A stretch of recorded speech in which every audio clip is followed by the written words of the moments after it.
¿Quién vendió más cantidad de discos? ¿Quién escribió más canciones? ¿Quién tenía mejor voz? ¿Quién fue más famoso a nivel mundial? ¿Quién era más guapo y más perseguido por las mujeres? Amigos, bienvenidos. Todo esto lo analizaremos. Muchas gracias por ver este video. Algo de mí, que no me falte tu cuerpo jamás, jamás. Siempre me traiciona la razón y me domina el corazón. Son sueños que son dolor. La huella de tu canto hecho raíces, Melina. Quiero enseñarte un camino en el mar, un lugar donde nadie ha podido llegar. De tanto correr por la vida sin freno, lo mejor de tu vida me lo he llevado yo. Y a ver, tú nunca me has querido, ya lo ves. Soy un truán, soy un señor. Durante los años 70 y 80, España nos regaló algunas de las mejores canciones de nuestra vida, y de aquellas tierras nos llegaron cantantes inolvidables que marcaron una época única e irrepetible.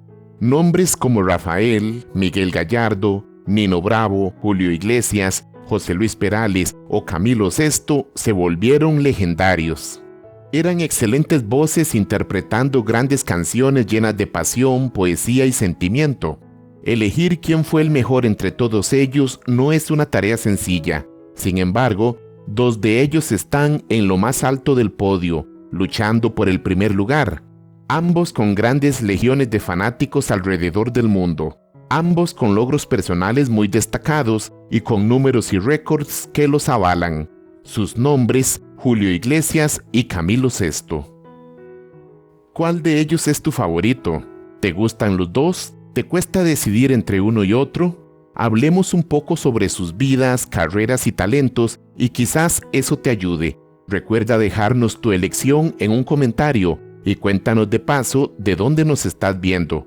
Descubramos todos juntos al ganador. Comencemos.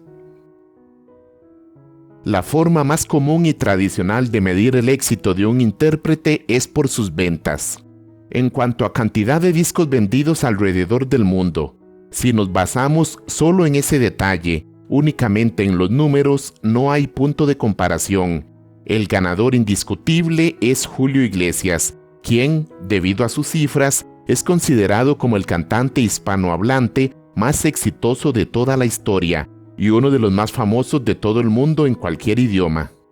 Se calcula que, durante su larga carrera, Julio ha vendido la asombrosa cantidad de 310 millones de discos, superando no solo a todos sus colegas españoles, sino a grandes nombres como Celine Dion o Whitney Houston, y a grupos legendarios como Queen, The Rolling Stones o Pink Floyd.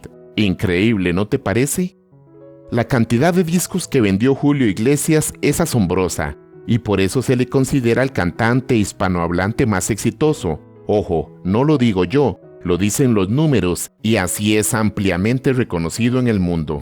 Pero como veremos un poco más adelante, no todo tiene que ver con la cantidad de álbumes vendidos. Espera y lo verás. En el caso de Camilo Sesto, dependiendo de las fuentes que se consulten, sus ventas se estiman entre 140 y 180 millones de discos, lo cual es un número bastante alto y nada despreciable, aunque muy lejos de las ventas de Julio. Sin embargo, aquí tenemos que tomar algo en cuenta, y es que Julio Iglesias fue un intérprete muy inteligente que supo capitalizar su éxito a nivel mundial y grabó más de 80 álbumes en cerca de 14 idiomas, incluido el inglés, portugués, italiano, alemán y chino, lo que contribuyó a aumentar sus ventas de manera significativa. En el caso de Camilo Sesto, aunque sí llegó a grabar en italiano, inglés, alemán o portugués, estas grabaciones fueron muy pocas y no pasaron de ser simples curiosidades poco promocionadas, que pasaron casi desapercibidas para el público masivo. Otros famosos intérpretes españoles de la época también vendieron muchos discos, pero no alcanzaron a Camilo y a Julio. Por ejemplo, Rafael llegó a vender aproximadamente 90 millones de álbumes y el famoso José Luis Perales unos 65 millones. Si bien es cierto que Camilo VI está muy lejos de la cantidad de discos vendidos por Julio, si los comparamos por su rango vocal, por la calidad de su voz, es Iglesias quien resulta ser ampliamente superado. El registro vocal de Julio es de barítono y se caracteriza por una voz suave, ligera, susurrante, con un fraseo pausado y controlado, sin alcanzar tonos demasiado altos. Como Iglesias era consciente de que su voz era muy limitada, se centró más en transmitir emociones con canciones suaves sin arriesgarse demasiado. Soy de aquellos que sueñan con la libertad. Tropecé de nuevo y con la misma piedra. Volaba tan alto que mi niña se hacía mujer. Por tu culpa yo me siento un pobre diablo. Por el contrario, el registro vocal de Camilo VI era muy amplio y alcanzaba 3 octavas, algunos dicen que incluso 4, logrando moverse desde el registro de bajo hasta el tenor, incluyendo un virtuoso falsete. Su voz se caracterizaba por su potencia y flexibilidad, permitiéndole interpretar baladas dramáticas con gran intensidad y realizar cambios vocales muy notables. Que no me falte tu cuerpo jamás. Más o menos.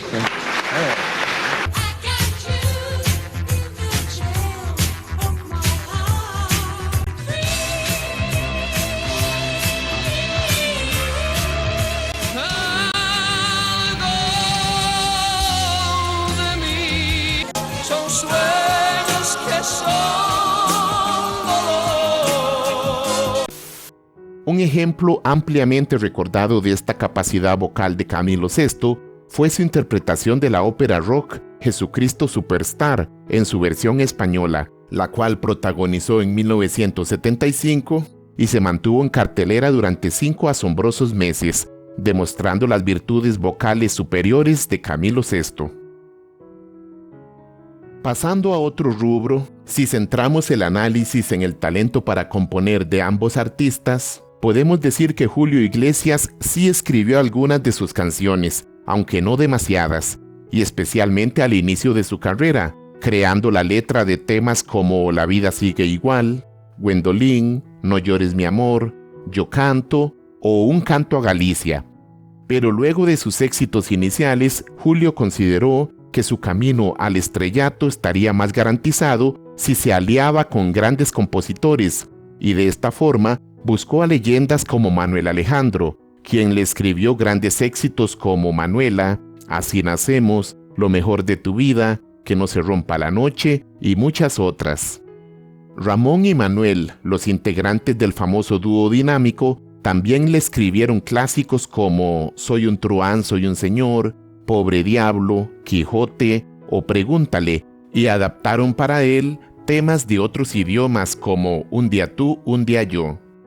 Julio Iglesias también versionó temas franceses como Me olvidé de vivir, y es famoso el caso de la canción Por el amor de una mujer, la cual fue escrita originalmente por el también español Dani Daniel, y en un hecho desafortunado y lamentable, fue grabada y lanzada sin autorización por Julio Iglesias, quien la publicó antes que su creador, lo que terminó en una demanda judicial entre los dos cantantes.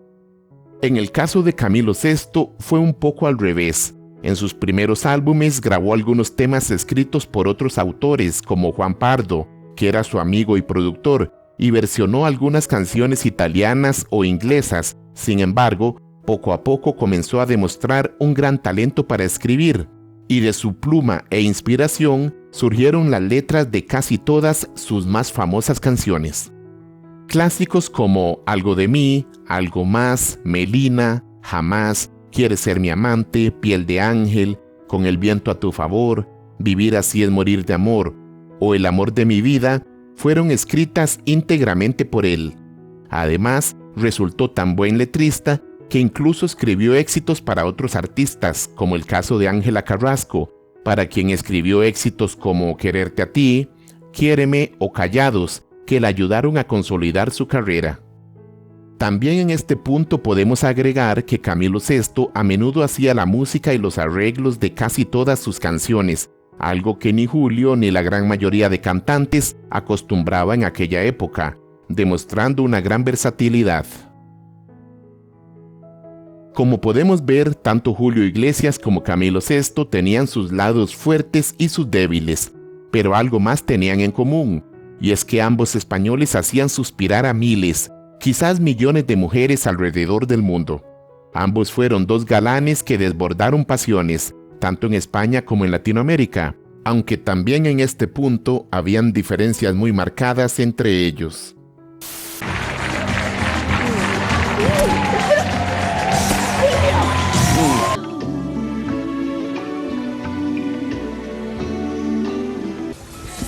No.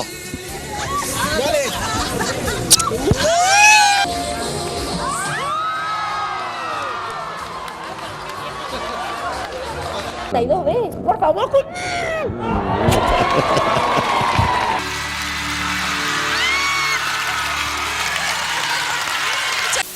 En este aspecto, el ganador indiscutible de nuevo es Julio Iglesias, quien en el pasado se jactó de haberse acostado con más de 1000 mujeres, hablándose algunas veces de números incluso mayores, rondando las 2000 o más. Durante toda su vida, Julio alimentó este mito, afirmando, por ejemplo, que había dormido muy pocas noches solo en toda su vida, y cosas similares, y no fue hasta que se convirtió en un adulto mayor cuando comenzó a ser más moderado y a decir que no habían sido tantas y que no tenía ningún número oficial. En alguna ocasión Julio declaró: "Necesito a las mujeres, necesito su presencia, su contacto físico, que me hagan sentir viril". Y en otra ocasión Iglesias dijo que, aunque se había acostado con cientos y cientos de mujeres, en realidad nunca había sido un buen amante. Bueno, ¿qué podemos decir de esto? ¿Ustedes qué opinan? Entre las mujeres que estuvieron relacionadas con Julio Iglesias se encuentran famosas como Priscilla Presley, la famosa hija del rey del rock Elvis Presley; Bianca Jagger, la exesposa de Mick Jagger de los Rolling Stones; la actriz Giannina Facio, que curiosamente es de mi país, Costa Rica, y la recordamos también como la esposa de Gladiador en la famosa película de Ridley Scott; la modelo y cantante tahitiana Baitiare, y muchas más. Julio Iglesias, mientras fue joven, nunca fue fiel, según él mismo lo ha dicho en diversas entrevistas, y enfrentó muchos escándalos por estas infidelidades. Sin embargo, se casó 2 veces y tuvo 8 hijos reconocidos, 3 de su primer matrimonio con Isabel Preisler y 5 de su matrimonio con Miranda Reinsburger. Alrededor del mundo existen unos cuantos más que afirman ser hijos de Julio Iglesias, aunque no han sido reconocidos oficialmente por el cantante. El caso de Camilo VI con las mujeres fue muy diferente. Si bien su atractivo físico, sumado a su gran voz y a sus románticas canciones, lo convirtieron en el amor platónico de miles de mujeres a ambos lados del Atlántico, probablemente mucho más en Latinoamérica, en realidad Camilo VI era un hombre altamente reservado en el ámbito sentimental y, según muchas personas cercanas, incluso podía ser bastante tímido. Disfrutaba mucho compartir con sus fans femeninas, incluso besándolas muchas veces en la boca, pero a la hora de ir más allá era más reservado. Se sabe que Camilo tuvo romances con varias mujeres, como Rosetta Arbex, secretaria de Juan Pardo y hermana del líder del grupo Los Brincos, Fernando Arbex; con Andrea Bronston, quien fue su corista por muchos años y era hija del famoso director de cine Samuel Bronston; con la actriz y cantante argentina Marcia Bell, y con muchas otras. Además, hubo rumores de relaciones sentimentales con Lucía Bosé, la madre de Miguel, y con la cantante Nidia Caro, pero nunca fueron confirmadas. Camilo VI nunca tuvo interés en el matrimonio y tuvo un único hijo, el cual curiosamente procreó junto a la mexicana Lourdes Ornelas, a quien conoció mientras se presentaba en la televisión mexicana a mediados de los 70. Ella era la secretaria de Lucía Méndez y se enamoró de Camilo desde el momento en que lo vio. Luego se volvieron amigos. Ella se volvió algo así como la presidenta de su club de fans. Y después, bueno, pasó lo que pasó. Ya ustedes saben cómo se hacen los bebés. Respecto a la relación de los dos cantantes con sus propios hijos, también el asunto fue muy diferente entre ambos. Julio Iglesias ha dicho en muchas entrevistas que, debido a la fama, al éxito y a las mujeres, cometió el gran error de alejarse de sus hijos, perdiéndose los mejores años de su infancia y siendo en realidad un mal padre. Se interesó más por sus conquistas amorosas que por su familia. En el caso de Camilo VI, por el contrario, el cantante decidió retirarse temporalmente de la música en el año 1986, cuando su hijo tenía 3 años, precisamente para no perderse los años de infancia que consideraba eran muy importantes. Durante 5 años de retiro, se dedicó a criar a su hijo y luego regresó a la música en 1991. Respecto a cuál de los dos cantantes era más guapo, más buen mozo, físicamente hablando, bueno, pues ese detalle se lo dejamos a las mujeres. Deja tu voto abajo con un comentario y veamos quién gana.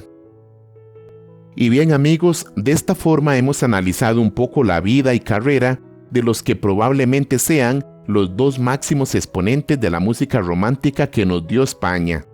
Déjanos saber para ti quién fue el mejor. Juan Caraya los saluda desde Costa Rica y hasta aquí llegamos con el video de hoy. Espero que lo hayas disfrutado mucho y déjanos saber de quiénes te gustaría que hablemos en futuras entregas. Recuerda que en el canal tenemos más de 500 videos que te pueden gustar. Búscalos como Cultura para Todos y nos vemos muy pronto con otra entrega. Pura vida.